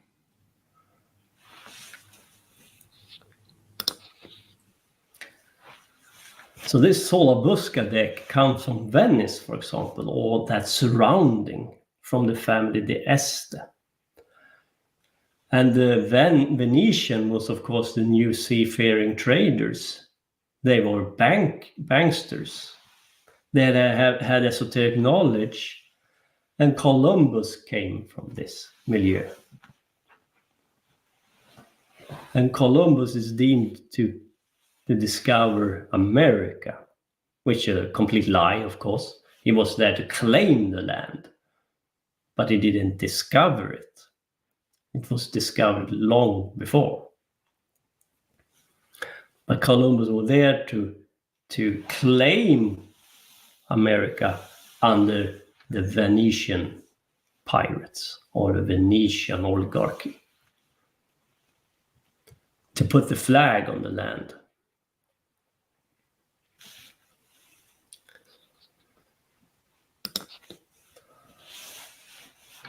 And then we come to part 11. and Under Jolly Roger. Now we are going into a more recent pirate phenomena.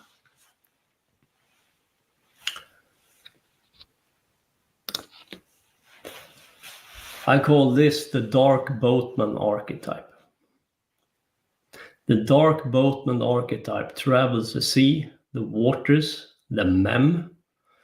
The goal is metaphysical, to find Sirius. That's not only the reason they want to find realms and other places as well, but I'm sure Sirius is a big thing in it.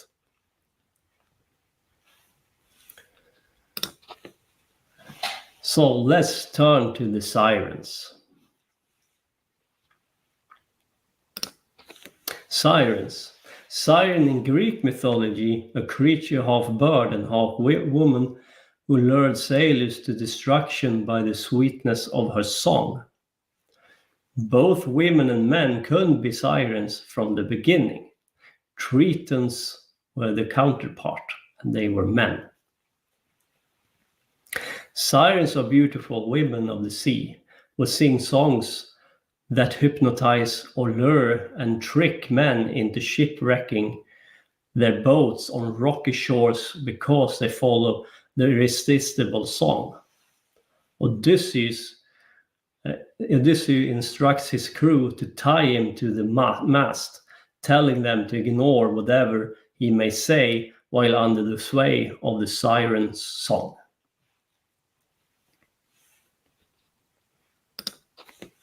And we have this famous painting on a vase. And they were like bird creatures from the beginning, right? They could fly and they attacked sailors. But they changed into mermaids later on. They have taken various forms. But who are the sirens? On the surface, this story seems to be a cautionary tale about the influence beautiful women can have over men. This, however, is not what the story is about. Cicero tells us that the true meaning of the story in De Finibus. It was not the sweetness of the voices or the novelty and diversity of the songs, but their profession of knowledge that used to attract the passing voyagers. It was the passion of learning that kept men rooted to the sirens' rocky shores.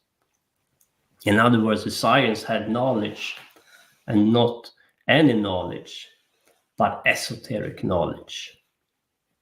And the seamen wanted, the pirates wanted this knowledge, to gain the knowledge of the sirens. Fascinating. I love this. So basically, as always, women were telling men we're wrong and we had to throw ourselves into the water. That's one way to... Exactly. Am I going to get in trouble for this, Vance? Oh, definitely. You're mansplaining. Yeah, I am mansplaining. Yes. Sorry, I apologize in advance. Don't cancel me, or cancel me, but be nice about it. Yeah. The sirens were castrated boys, eunuchs. The boys' high pitch was used in different rituals. When they didn't have use for them anymore, or they became old and broken, they marooned them. The boys are the sirens, calling on the sailors to drown them or to let them on board again, like the Stockholm Syndrome. They had knowledge of the metaphysical because they were used in such rituals. Some ended up in the underworld. They became like the perpetrator, and they could not grow up. They were castrated, the lost boys. And we all know, sadly, that many people who are abused as kids become abusers themselves. Right. That's the sad truth to this. Not all, but it's a very dark truth. So we have the story of Peter Pan and the Lost Boys. And of course, Peter Pan is a siren. And he has these lost boys. And of course, Disney jump on this shit right away, right? So Peter Pan, a captain. Peter Pan's tendency to murder his friends once they begin to age serve as the true basis for the bad blood between Hook and himself, and that the pirate's crew is made up of others former lost boys who help Hook resist Pan's magic. In this version, Hook is revealed to be an old friend of Peter's and the first lost boy, meaning taking over after the perpetrator.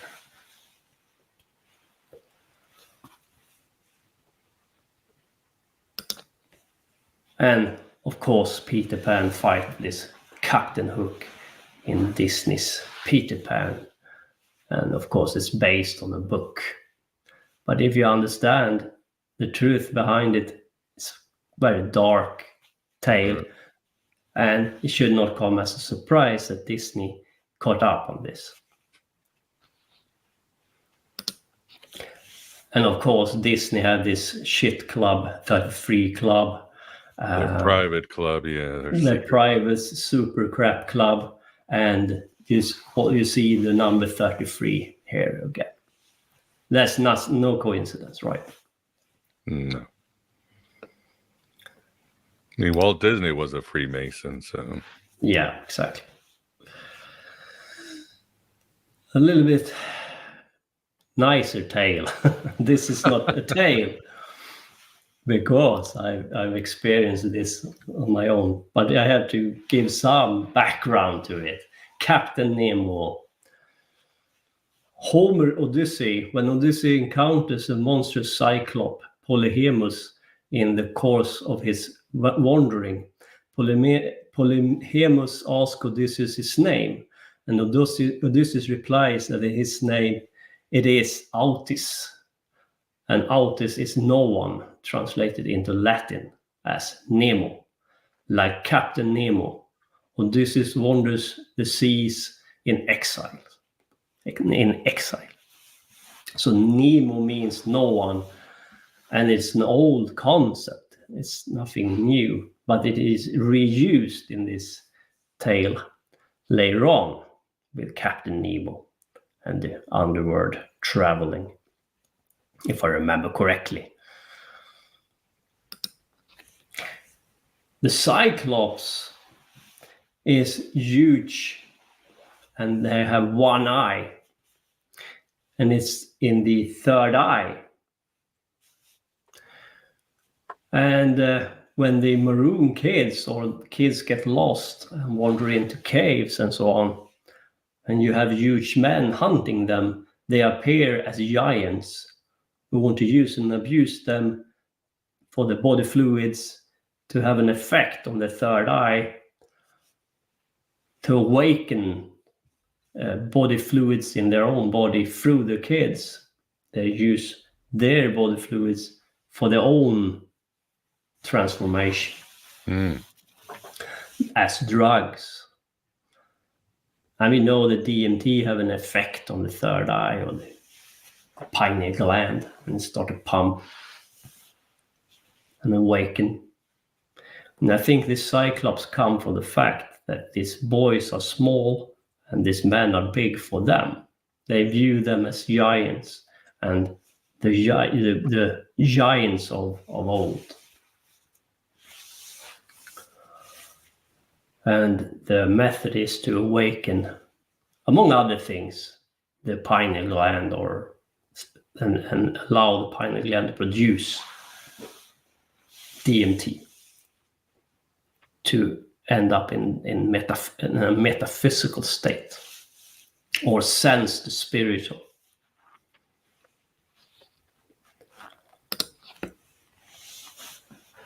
The scent and vision of Captain Nemo. This happened only 2 days ago, where I had people come over to my temple, and I have a course here. And I talk about method, how they can work with themselves and achieve results. And they talked a lot about this Nemo, all this dark stuff with the boatman, or dark boatman archetype and all of that. And they talked for almost 3 hours. They wanted to stay for longer. Wow. They thought this was very interesting. And for the most part, we do 2 hour sessions. But we ended up with 3 hours, and I went to bed. And I went back and forth to lucid dreaming, and awakened state. When I felt a smell, took it into my nose, and I felt a smell of an old captain. There was oil, tar, not oil, but tar, tobacco, old coat, very distinct smell. And I reacted right away. This is a captain. I feel a captain. And it felt he was very close to me. But I didn't answer with fear. I tried to relax. So I always teach people, if they want to experience things, you have to relax in this state. So instead of reacting fear, I draw down the smell into my lung 3 times and start to meditate on it. And I saw the astrals start to appear, and the vision changed.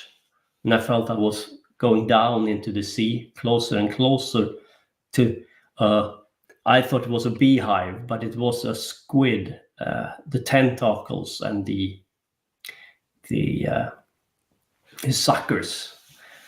And I thought it was Cthulhu to begin with. And I was traveling towards Cthulhu, this giant squid. And then I saw this image when I put this presentation together, and it was connected to sirens and Nemo and sound, music, smell, and everything just came together. Because I didn't know, did I see what I saw? How can I understand this? Can I make any sense of it?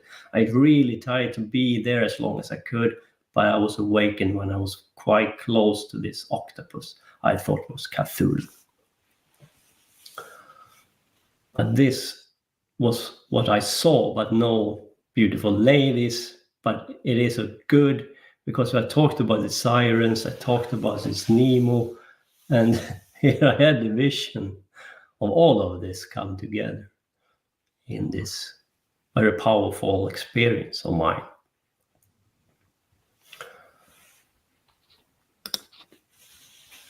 And of course, we have to talk about skull and bones. And we come to Yale and the Skull and Bones Esoteric Organization, and the number is 322. And the number 322 is, if you take it down or reduce it or count on it, it becomes 66 for the most part. There are many different numbers here, but 66 is the most prevalent number. And 66 is a reference to the Qliphothic tree and to Thoth. And Thoth is purple, and then you come back to the purple dye. Mm-hmm. And some say that it is 23 degrees between the bones, the crossed bones, and 23 degrees is a reference to Sirius. So here you have a connection to Thagirion, the gold room in the shining, to Sirius, and to the Qliphothic tree, and to the Hebrew letter Mem, water, memory, astral traveling, and Cain. All come together. I don't want to accuse them of anything, but I don't trust these people at all. In a very strange movie called I, Pet Goat 2, they show George reading this book, My Pet Goat, in this classroom upside down. And for me, sad to say, I view George as a siren who have been used. And this is what they are talking about in that movie, iPad Go 2.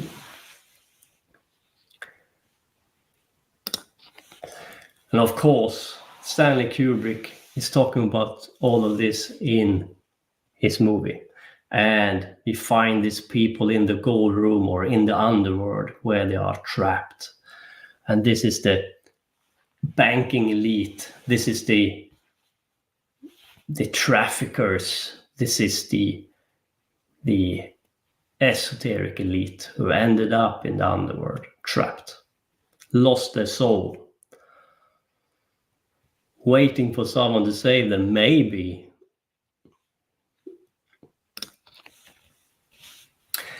the gold room or the underworld where the souls are trapped, the pirates, the banksters who use and abuse children have lost their souls. No goddess will save them. No music will enter their grave of gold. Pirates can dig for gold, but they will never find it. The real gold is you. It is your soul. Watch Dark City.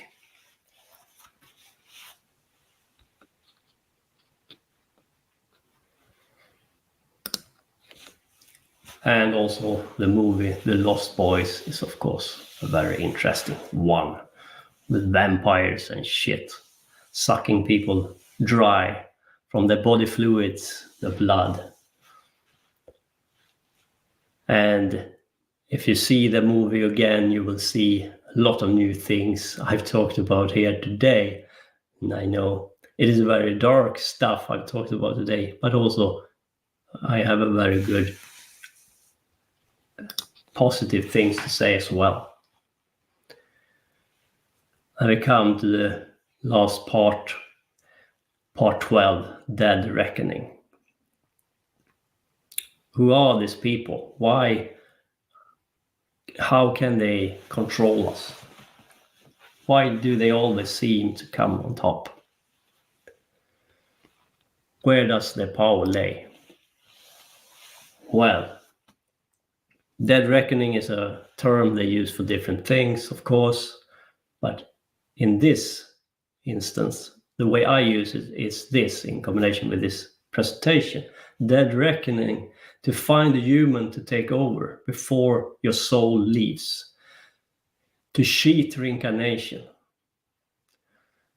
There is a method.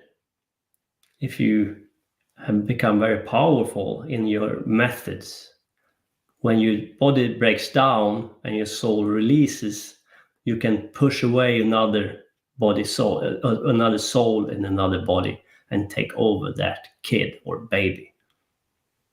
Then you cheat the reincarnation circle. And if you do it with method and within the same family as you do it as a ritual, the family then can teach you how to take over and how to remember what you did in previous life, and they can continue on. Therefore, the soul of this elite is not completely gone, but they need a method, and they probably need Saturn to help them, or Ninurta. And some of these people have sacrificed their soul to Ninurta, to Saturn, to gain knowledge of Saturn, or gnosis from Saturn. The Saturnian gnosis of matter and method and how to operate in matter to come in top of things. What they do, some of them, is to ask Ninurta, Saturn, who have their soul, to allow them to take that soul down into a new body. But they go through Saturn to ask Saturn, their god, for permission to use their soul trapped in Saturn. Therefore, they are trapped within Saturn in matter. That's the price they have to pay for the gnosis. But they have also method and favors that make them very effective when they come to rule in matter through their god Saturn. These people, it has taken a toll on them because everything has a price, and they start to lose their mind, really. And we can see some madness in these people for sure. And remember Nebuchadnezzar II. One problem with this is that if you allow this reincarnation, or if you hijack the reincarnation, you start to really lose your soul. You think it is lost because you're programmed that Saturn has my soul. I have sacrificed my soul. That becomes your reality. They have trapped themselves mentally. You don't have that burden. You have your soul, you have the spirit, you have the spark. They rule as long as they can convince you that you don't have a soul, or that you don't have any power to overcome their prison in matter. When you do, and when you start to walk, you have to understand and have focus on many reincarnation, what your goal is, because you have to work. They come back with memory, or gain the memory very fast. You have to gain it, and you forget about your previous life. When your body dies or breaks down, it is like a boatman moment. A boatman moment is where you lose your memory and you have to start all over. But the metaphysical work you have done in previous life is stored within your DNA, or within you, in your soul. That remains when you come back, and you will always come back to the work sooner or later. Therefore, you have to work for many reincarnations, and you have to be very focused on what you want to achieve. They have an advantage, but you have the soul. Therefore, you can do everything they can do through your own alchemical temple, your body.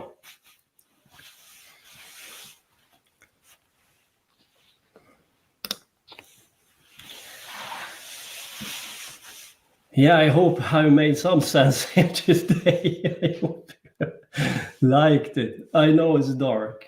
I know it's a long one. But it is important that we know the game, I think. And this is what I have found out through my own research. But we have to it is a difference between method and theory. Theory is sometimes speculation. Method, it is what we experience when we work on ourselves. I've tried to put together my experience through method with theory. No, it was a great presentation. I mean, I wrote so many notes that I need to go back to and look at that, but great insights on the sirens, Cain and Abel, so much. It was really good. And it will definitely make a difference. But why don't we get, and thank you very much, David. Your what you bring there is always amazing, and you have to bring the dark into the light, or like you said, how can we fight it? How can we dissipate it? Unless repressing it hasn't worked for thousands of years for humanity. So that's why we have to go into the dark and face it honestly. So Vince, you want to bring up any super chats for us? Oh yeah, I got a lot of them. Let's take care of the people that just brought super chats without questions first. Chester. Thank you. Thank you, Chester. The Mysterious M. Thank you very much. Yes. Mr. Miyagi.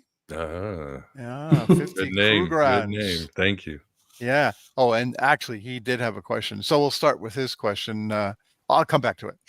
Maz, 10 pounds. Thank you very much. And Benjamin Ochoa with the question. Let's start with his question. Since is Saturn outside the matrix or grid in theory, in your theory? No, but it is a portal to the outside. But you have to work with Saturn, and Saturn is still inside the matrix grid. but it is the last node you have to overcome or open to get access to the matrix outside. Now, when we are talking about Saturn, it's a good question as well, because we are not talking about the physical planets, but the force behind these planets. And the force behind the planets can be hijacked or tweaked or twisted, heightened up, or used against us. So it is not Saturn, our planet itself, that are bad, right? And this matrix is also a matrix of opportunity. Don't see it necessarily as a bad thing all the way. We can take over this matrix and make it into our image. Okay. And Mr. Miyagi wanted to know, is Fenrir past or future, or is it a repeating cycle? Yeah, it can become a repeating cycle. I think it's a destruction tool. I don't think they will use the same method this time around. And some believe that our matrix, this matrix, is the second last matrix, and the next one is the last one. And I don't think they will use that kind of a force or technology to destroy it this time around. I fear for fire this time around. Fire. Right. Yeah. Okay, and be done with it. Which is, love it. Yeah. Wants to know, what do you think about the Gnostic scriptures in regards to the gods Sabaoth, Cain and Abel in the garden under the creator God, how Sabaoth placed his throne above his father, and Sethian ties? Now, that's a big one, and goes back to the beginning of your presentation. Yeah, I haven't read the Gnostic scripture that much, so I don't want to answer that really. But I think a lot of things have been misled and misunderstood. I think sometimes you make the myth harder to understand than it has to be. I know that there are a lot of good information and knowledge in the Gnostic scriptures, and don't get me wrong. But sometimes they make things more complicated than they have to. Set is, of course, an interesting character in Left Hand Path. Set is bound to Sirius and so on. So it's it's a different take on it, but yeah, the Gnostics making something complicated never would happen.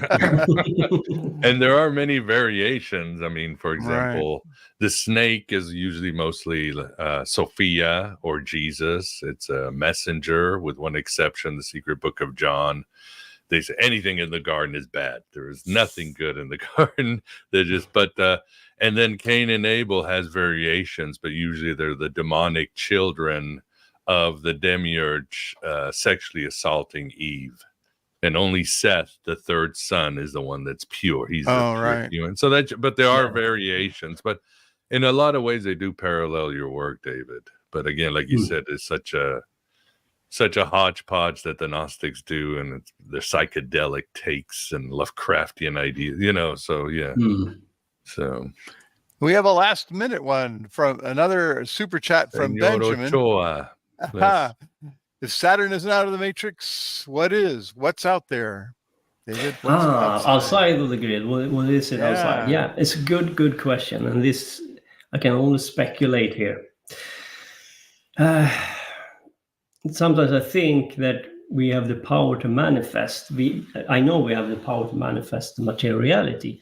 And I wonder if what's outside the matrix can be matter in potentiality, that it is not manifested and cannot be manifested without us. So we have to go outside the matrix to manifest a new possibility.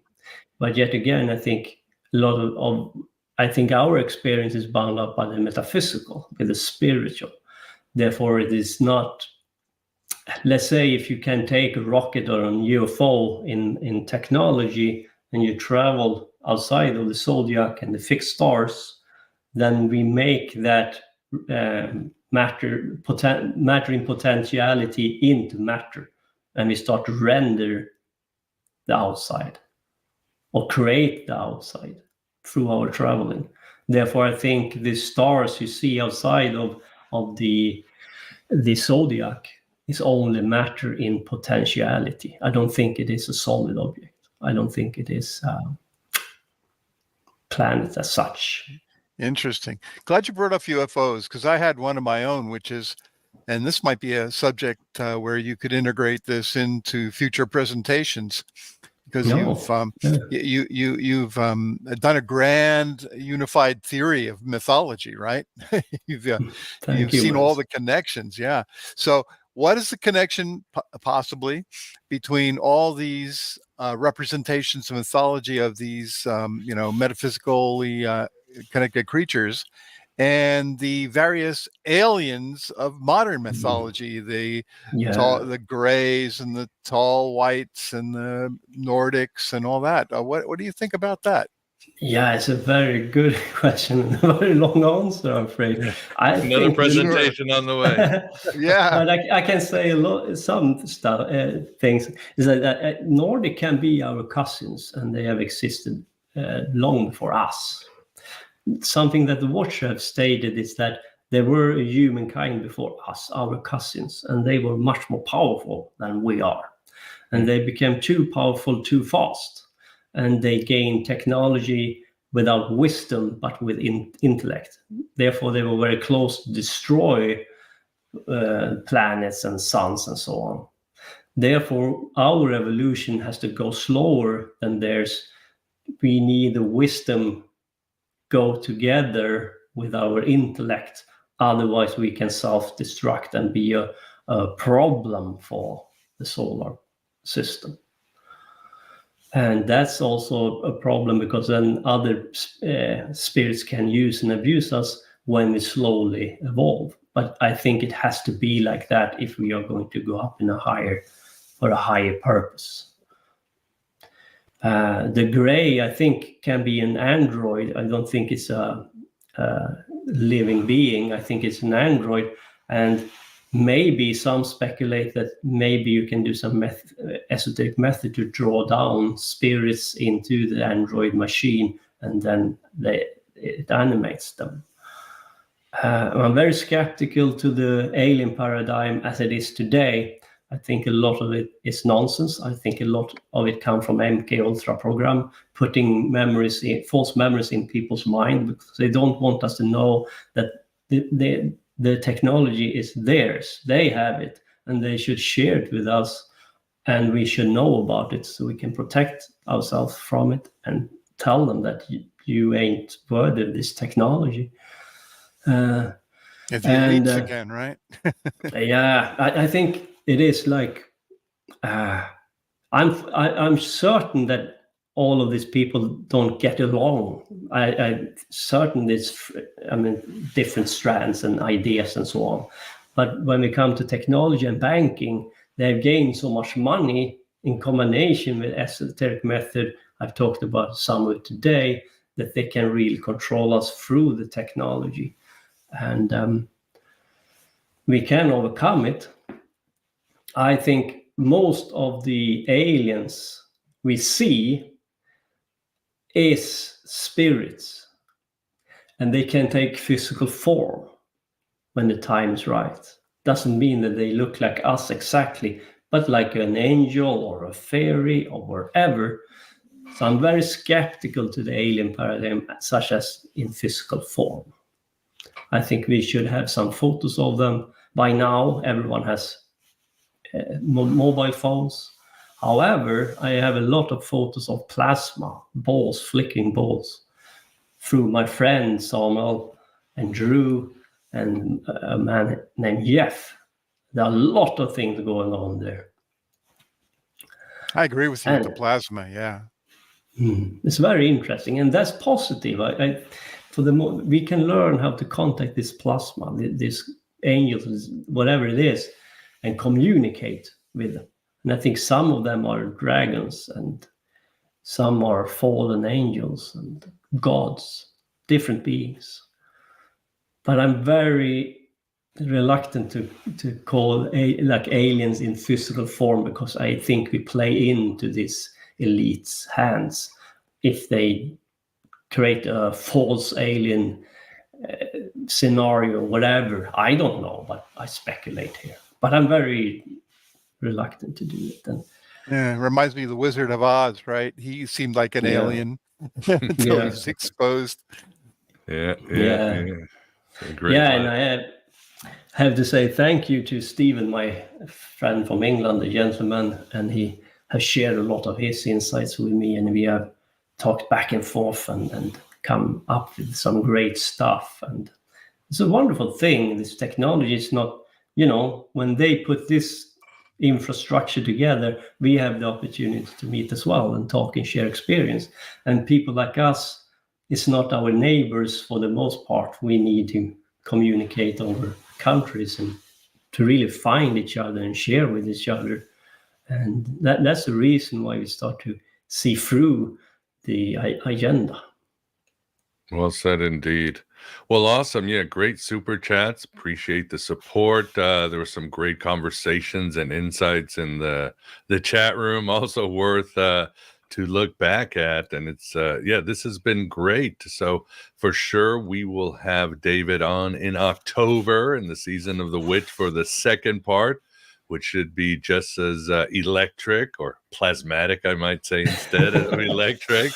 But it's been great, but we probably should wrap it up because we're almost at 2.5 hours. Yeah, very long. That's a record.